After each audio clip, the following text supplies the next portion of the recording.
सीहोर में कुबेरेश्वर बाबा के सुंदर आनंद में 5 मंदिर में हम भी केसरिया जल चढ़ाने के लिए बाबा को जाते हैं।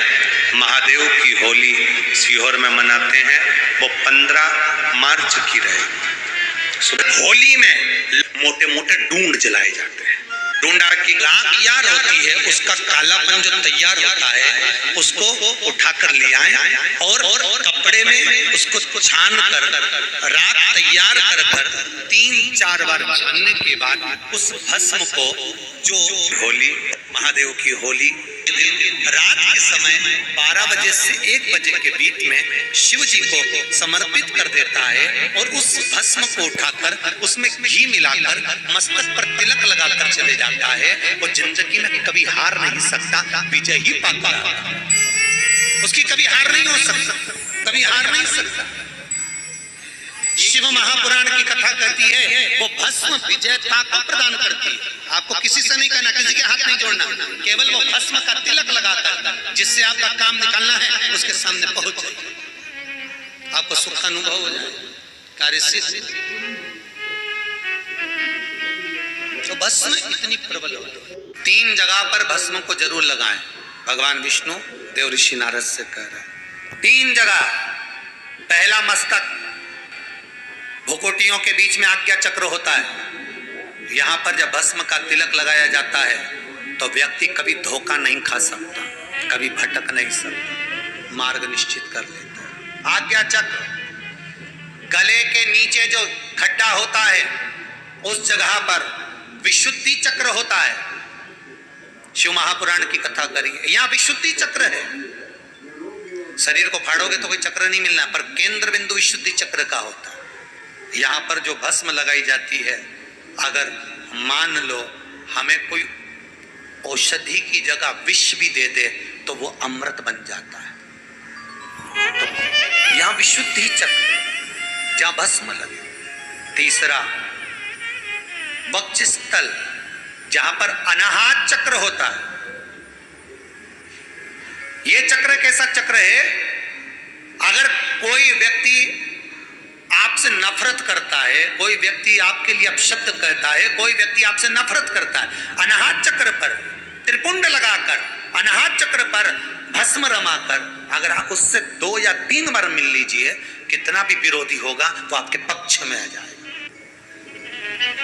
अनाहत चक्र 3 चक्र हैं, आज्ञा चक्र, विशुद्धि चक्र, अनाहत चक्र। और ये 3 चक्र पर लगी हुई भस्म जीवन का सुख दे जाती, जीवन का।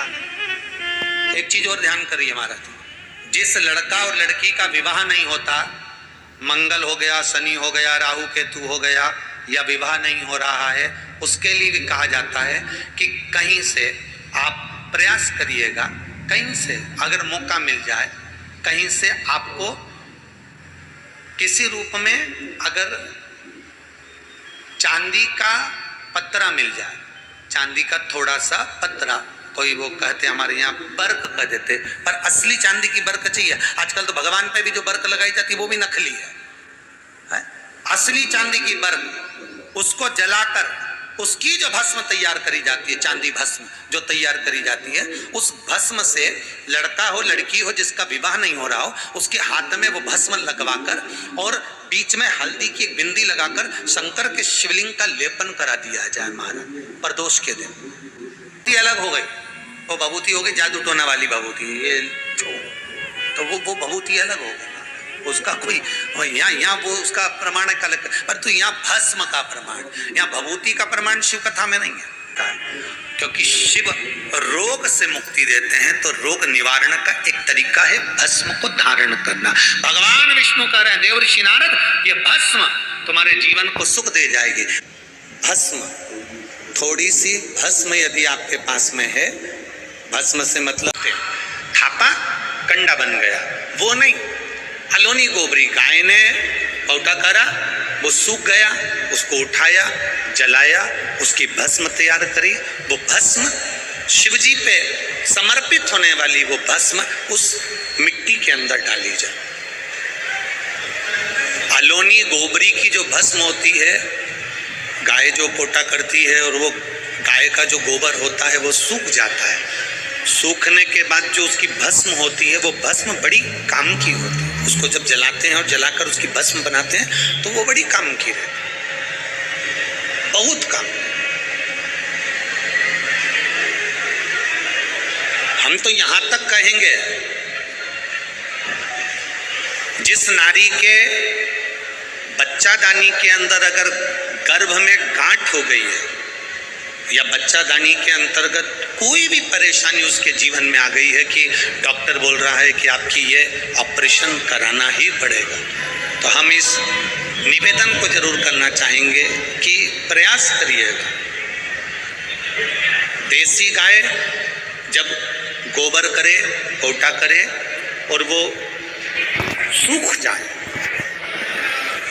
वो सूखा हुआ जो गोबर का पोटा रहे सूखा हुआ, उसको जलाकर उसकी भस्म तैयार कर कर देवादिदेव महादेव को समर्पित कर कर उसको उठाकर डिब्बी में रख लीजिए, एक डब्बी में उसको रख, और उस भस्म को 7 दिन तक लगातार थोड़ा थोड़ा सा उस भस्म को अपने उदर पर त्रिपुंड का भाव, उस भस्म से त्रिपुंड का भाव कि मेरा महादेव मेरे गर्भ की रक्षा करेगा, त्रिपुंड का भाव, और उसी भस्म को मुख में थोड़ा सा लेकर देवादिदेव महादेव के चढ़े हुए जल का आचमन करिए। जो गर्भाशय में जो भी तकलीफ होगी मेरा देवादिदेव महादेव उसको अच्छा, गर्भ में अगर आपके गर्भाशय में अगर कोई तकलीफ है तो वो गाय के गोबर की, देसी गाय के गोबर की भस्म हमारे जीवन को सुख दे दे। और भी अच्छे से समझ, मान लो आप त्रिपुंड का भाव भी नहीं रख सकते, उदर के ऊपर त्रिपुंड भी नहीं बना सकते, तो केवल भस्म को लेपन ही आप गर्भाशय पर अगर करेंगे तो बाबा उस पर भी कृपा करता है। ऐसा नहीं, शिव तत्व है में वो बल होता है कि भाग्य की रेखा को भस्म बदल देती है। ज्यादा तकलीफ हो तो भस्म शंकर को लगाओ और वही भस्म का त्रिपुंड मस्तक पर लगाओ। भस्म भाग्य की रेखा को बदल देती है, भस्म में वो बल होगा, रेखा को भस्म बदल देती है।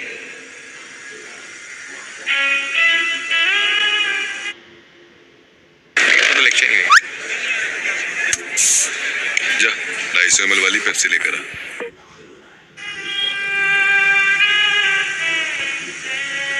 इसलिए नवरात्रे में माता जी की जब आराधना होती है तो वहां पर भी धूप छूटती है, उसमें भी भस्म एकत्रित होती है, उस भस्म को भी लोग पाते हैं। शिव मंदिर जाते हैं वहां की भी भस्म लोग पाते हैं, दत्त मंदिर जाते हैं वहां की भी भस्म लोग पाते हैं, गुरु गोरखनाथ जी का दर्शन करने के लिए गोरखपुर जाते हैं वहां की भी भस्म लोग पाते हैं।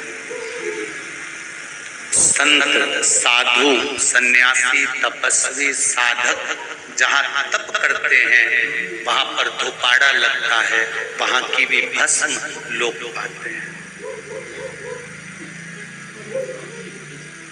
वहां की भी भस्म लोग पाते हैं।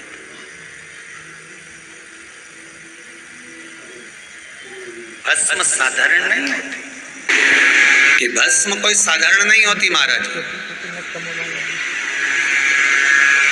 भस्म कोई साधारण नहीं है।